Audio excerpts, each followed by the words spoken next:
মাননীয় স্বরাষ্ট্রমন্ত্রীকে কোনো বিষয়ে ধন্যবাদ জানাইনি। আজকে আমি মন থেকে ধন্যবাদ জানাচ্ছি। আপনি স্বরাষ্ট্রমন্ত্রীকে ধন্যবাদ দিচ্ছেন। সরি মাননীয় স্পিকার। মাননীয় সদস্য মোহাম্মদ আমির হাফজা, কুষ্টিয়া ৩, ২ মিনিট।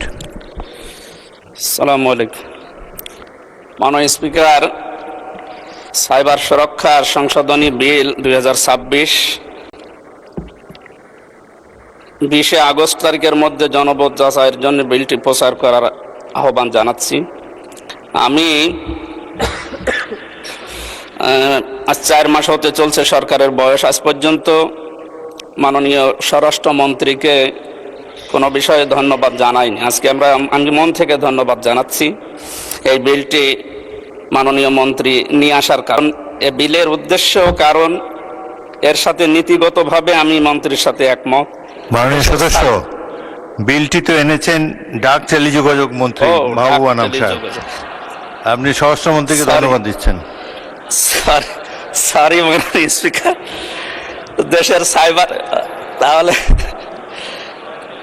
দেশের সাইবার স্পেসকে নিরাপদ ও সুরক্ষিত রাখতে সাইবার সুরক্ষা আইন পাশ করার জন্য মাননীয় মন্ত্রী সংসদে এনেছেন এবং পাশও হয়ে যাবে, কিন্তু এটা জনমত যাচাইয়ের জন্য যেহেতু সময় আছে, এই জন্য দেওয়ার জন্য আহ্বান জানাচ্ছি।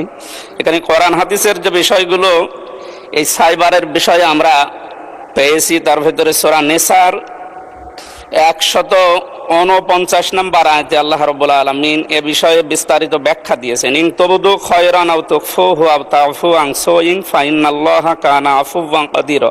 এই আয়াতের ব্যাখ্যায় যেটা বলা আছে, তোমরা যদি সৎ কাজ প্রকাশ করো অথবা গোপন করো অথবা কারো অপরাধ ক্ষমা করো, তবে নিশ্চয় আল্লাহ সর্বশক্তিমান এবং ক্ষমাশীল। এই আয়াতের ব্যাখ্যার দ্বারা বোঝা যায়, বাংলাদেশে আমরা এর আগে মাননীয় সংসদ সদস্যদের মাধ্যমে যেটা শুনলাম, সাইবারের দ্বারা অ্যাটাক যে বিষয়গুলো সবচাইতে বেশি হয়, সেখানে রাজনৈতিক ব্যক্তিবর্গের নামই বেশি আসে। ধন্যবাদ মাননীয় সদস্য। পরবর্তী বক্তা জনাব মোহাম্মদ কামরুল হাসান, ময়মনসিংহ 6, সময় 2 মিনিট। মাননীয় বিরোধী দলের নেতা, বলুন। ধন্যবাদ মাননীয় স্পিকার। এই আইনটি আসলে সমাজের জন্য খুবই গুরুত্বপূর্ণ, নারী পুরুষ সকলের জন্য, বিশেষ করে নারী জাতির জন্য। কিন্তু অতীতের অভিজ্ঞতা থেকে সবাই শঙ্কিত, এই জায়গাটাই সবাই তুলে ধরেছে যে আইনের যেন সঠিক প্রয়োগ হয়। যারাই বক্তব্য রেখেছেন সকলের বক্তব্যের সারবস্তু এটি।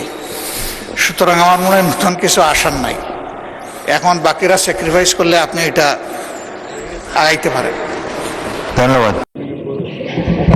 মানে স্পিকার, আপনাকে ধন্যবাদ। আমার কাছে আজকে মনে হয়েছে বিরোধী দলের পক্ষ থেকে সত্যিকারভাবে আইন প্রণয়নের কাজে যথাযথ ভূমিকা পালন করা হয়েছে। ধন্যবাদ মাননীয় সদস্যদের। এই জুয়া প্রতিরোধ বিলের উপরে জনমত যাচাইয়ের জন্য 8 জন মাননীয় সংসদ সদস্য নোটিশ দিয়েছিলেন। 7 জন আলোচনা করেছেন। প্রত্যেকের আলোচনা আমি মনোযোগ দিয়ে শুনেছি। তার মধ্যে মাননীয় সদস্য জনাব শাহজাহান চৌধুরী, জনাব মোহাম্মদ আব্দুল গফুর, জনাব মোহাম্মদ জহিরুল ইসলাম, জনাব মোহাম্মদ আফজল হোসেন, তারা প্রত্যেকেই শুধু ধন্যবাদ জানিয়েছেন, আর বিশেষ কোনো বিষয়ে গভীরে যাননি। সেই জন্য তাদেরকে আমি ধন্যবাদ জানাই। শেখ মুজিবুর রহমান ইকবাল মাননীয় সদস্য বলেছেন এই আইন আরো কঠিন করা হোক। তারপরে জনাব আমির হামজা সাহেব মাননীয় সদস্য পবিত্র কোরআনের আয়াত পাঠ করে বলেছেন এই আইন শয়তানের জুয়া এবং মাদক, এটা যেহেতু গুরুত্বপূর্ণ জনমত যাচাই দেয়া। এখানে জনাব কামরুল হাসান, তাকে ধন্যবাদ জানান। উনি বলেছেন যে এটাই রুট অফ অল ইভিল, এই মদ এবং জুয়া, চুরি, চিন্তায়, রাহাজানি ইত্যাদির জন্ম দেয়। সেই জন্য এটা আরো জনমত যাচাই দেয়া হোক। মাননীয় স্পিকার, একসাথে যেহেতু জনমত যাচাই এবং বাছাই কমিটির আলোচনা হয়েছে, তো বাছাই কমিটিতে 2 জন সদস্য গুরুত্বপূর্ণ আলোচনা করেছেন, একজন মনে হয় আরেকজন মধ্যে আলোচনা করেন। মাননীয় সদস্য জনাব আক্তার হোসেন এই সংক্রান্ত স্থায়ী কমিটিতে সদস্য ছিলেন, আর এই বিলের উপরে তিনি যথেষ্ট বক্তব্য সেই কমিটিতে প্রদান করেছেন। ওইখানে তার মতামতকে আমরা যথেষ্ট গুরুত্ব দিয়েছি। তো তারপরেও তিনি এখানে এটা জনমত যাচাইয়ের জন্য যে বিলটি প্রেরণের জন্য এখানে যে আবার সংশোধনী এনেছেন, প্রস্তাব নোটিশ দিয়েছেন, এটা একসাথে বাছাই কমিটির কথাও বলেছেন কিনা আমি জানি না, বাছাই কমিটি তো আরো আছে। তার দুইটা দফা খুব গুরুত্বপূর্ণ, যেটা জবাব দেওয়ার প্রয়োজন। একটা হচ্ছে বিলের দফা 36-এ আদালতের অনুমতি নিয়ে তল্লাশি করা এবং জব্দ করার বিষয়। মানে স্পিকার, আজকাল জুয়া হয় সাইবার স্পেসে, অনলাইনে, ডিজিটাল স্পেসে, বিভিন্ন ওয়েবসাইটে।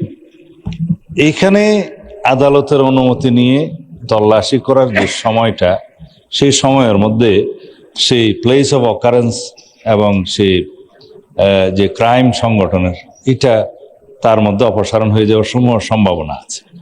ইনফরমেশন লিক হবে, আদালতে যাওয়া, অনুমতি নেওয়া।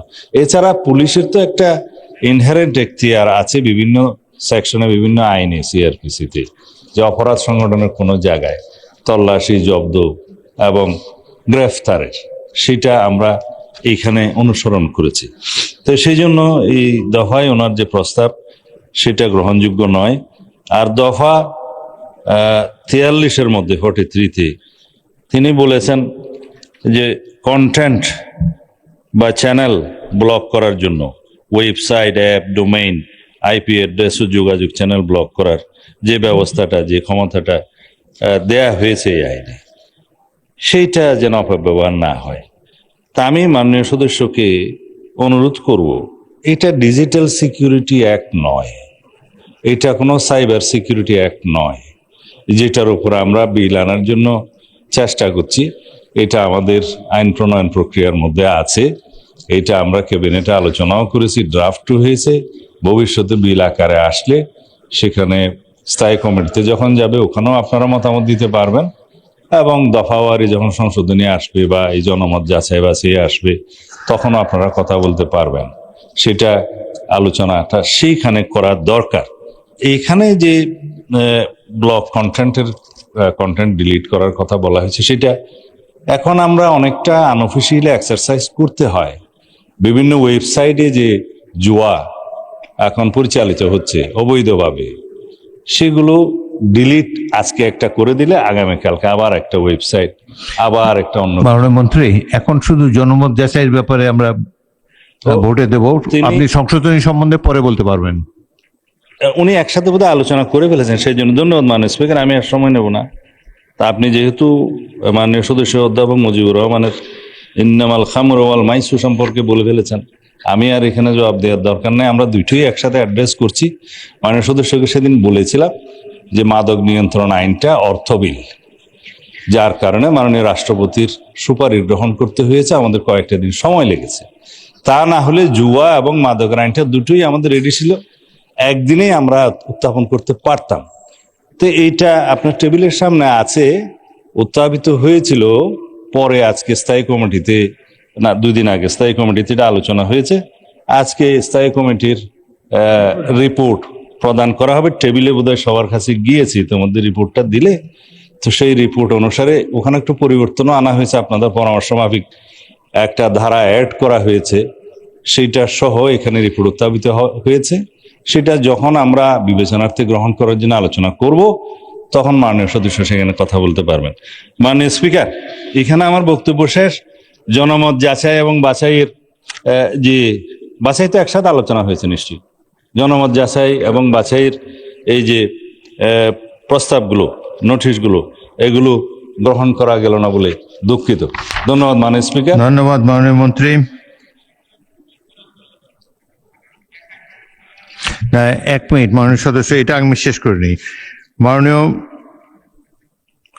সদস্যবৃন্দ, সংসদের সামনে প্রশ্ন হচ্ছে, বিলটির উপর জনমত যাচাইয়ের জন্য মাননীয় সদস্যগণ যে প্রস্তাব দিয়েছেন তা গ্রহণ করা হোক। যারা এই প্রস্তাবের পক্ষে আছেন তারা হাঁ বলুন, যারা এই প্রস্তাবের বিপক্ষে আছেন তারা না বলুন। আমার মনে হয় না জয়যুক্ত হয়েছে, না জয়যুক্ত হয়েছে, না জয়যুক্ত হয়েছে। অতএব বিলটির উপর জনমত যাচাইয়ের প্রস্তাবগুলো নাকচ হলো। মাননীয় সদস্য নাজিবুর রহমান, কি পয়েন্ট অফ অর্ডার নাকি? আচ্ছা, 1 মিনিট, আরেকটা ভোট দিয়ে নিই। মাননীয় সদস্যবৃন্দ, এখন আমি বিলটি বাছাই কমিটিতে প্রেরণের জন্য প্রস্তাব সমূহ ভোটে দেব।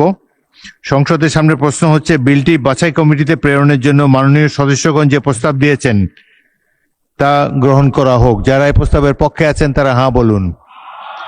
যারা এই প্রস্তাবের বিপক্ষে আছেন তারা না বলুন। আমার মনে হয় না জয়যুক্ত হয়েছে, না জয়যুক্ত হয়েছে, না জয়যুক্ত হয়েছে। অতএব বিলটি বাছাই কমিটিতে প্রেরণের প্রস্তাবগুলো নাকচ হলো। নাজিবুর রহমান, কি পয়েন্ট অফ অর্ডার? মাইক দেন নাজিবুর রহমানকে। মাননীয় স্পিকার, আমি ধন্যবাদ আপনাকে। এই বিশেষ কমিটির রিপোর্টের উপরে 81 বিধিতে আলোচনার সুযোগ রয়েছে। যেহেতু আমি একটা ডিসেন্ডিং ওপিনিয়ন সেখানে দিয়েছিলাম, সেটা উল্লেখ করা হয়েছে। এর উপরে 2 মিনিট একটু আলোচনা করার আপনার সুযোগ অনুমতি প্রার্থনা করছি। এখন বলতে চান, বলেন। ধন্যবাদ মাননীয় স্পিকার। এখানে আমার সম্মানিত সংসদ সদস্য জনাব আক্তার হোসেন বলেছেন কিছু। 36 ধারায় এখানে পুলিশকে ক্ষমতা দেওয়া হয়েছে আদালতের অনুমতি ছাড়াই মালামাল জব্দ করতে পারবেন। এক্ষেত্রে আবার 39 ধারায় কোনো ক্ষেত্রে বলা হয়েছে এটা বিশেষ করে bank account, AFS, payment gateway, digital wallet এগুলা করার জন্য আদালতের অনুমতি লাগবে। আবার মাননীয় স্পিকার দেখেন, এর আগে 35 অনুচ্ছেদে বলা হয়েছে এই আইনে যে সকল ক্ষেত্রে সুনির্দিষ্ট কোনো বিধান নেই সে সমস্ত ক্ষেত্রে অপরাধের তদন্ত, বিচার, তল্লাশি, জব্দ, গ্রেপ্তার, ফরেনসিক পরীক্ষা এগুলার ক্ষেত্রে ফৌজদারি কার্যবিধির বিধানাবলী প্রযোজ্য হবে। আমাদের সিআরপিসির 523 ধারায় পুলিশকে ক্ষমতা দেওয়া হয়েছে আদালতের অনুমতি ছাড়া জব্দ করার, কিন্তু সেক্ষেত্রে অনতিবিলম্বে ম্যাজিস্ট্রেটকে অবহিতকরণ এবং ম্যাজিস্ট্রেটের অনুমতি নেওয়া পরবর্তী পর্যায়ে এটার বিধান রাখা হয়েছে। আমার মনে হয় মাননীয় স্পিকার, এই আইনটি খুবই যুগোপযোগী, কিন্তু এই ধারাটা যদি আমরা এইভাবে পুলিশকে একেবারে আনকন্ডিশনাল ক্ষমতা দেই, কম্পিউটার, তারপরে এ ধরনের জিনিসপত্র, সফটওয়্যার, নেটওয়ার্ক, অ্যাপ, সার্ভার এগুলা জব্দ করার, তাহলে এটার সিআরপিসির সাথে সাংঘর্ষিক হয়। এই আইনের বিদ্যমান যে 2টা ধারার কথা বললাম সেগুলোর সাথে সাংঘর্ষিক হয়। আমরা চাই এই আইনটা রোবাস্ট হোক, ধন্যবাদ। এর সাথে এটার কোনো যেন না হয়, অপব্যবহার না হয় সেটা হোক। এজন্য আমি এটার প্রস্তাব দিয়েছিলাম যে ঠিক আছে, পুলিশ জব্দ করার ক্ষমতা থাকুক, কিন্তু পরবর্তীতে সিআরপিসির সাথে মিলিয়ে অনতিবিলম্বে ম্যাজিস্ট্রেটের অনুমতি নেওয়ার বিধানটা যুক্ত হোক। থ্যাংক ইউ মাননীয় স্পিকার। ধন্যবাদ মাননীয় সদস্য। মাননীয় সদস্যবৃন্দ, সংসদের সামনে প্রশ্ন হলো, স্থায়ী কমিটি কর্তৃক সুপারিশকৃত আকারে জুয়া প্রতিরোধ বিল 2026 অবিলম্বে বিবেচনার জন্য গ্রহণ করা হোক। যারা এই প্রস্তাবের পক্ষে আছেন তারা হ্যাঁ বলুন। যারা এই প্রস্তাবের বিপক্ষে আছেন তারা না বলুন। আমার মনে হয় হ্যাঁ জয়যুক্ত হয়েছে, হ্যাঁ জয়যুক্ত হয়েছে, হ্যাঁ জয়যুক্ত হয়েছে। অতএব স্থায়ী কমিটি কর্তৃক সুপারিশকৃত আকারে জুয়া প্রতিরোধ বিল 2026 অবিলম্বে বিবেচনার জন্য গৃহীত হলো।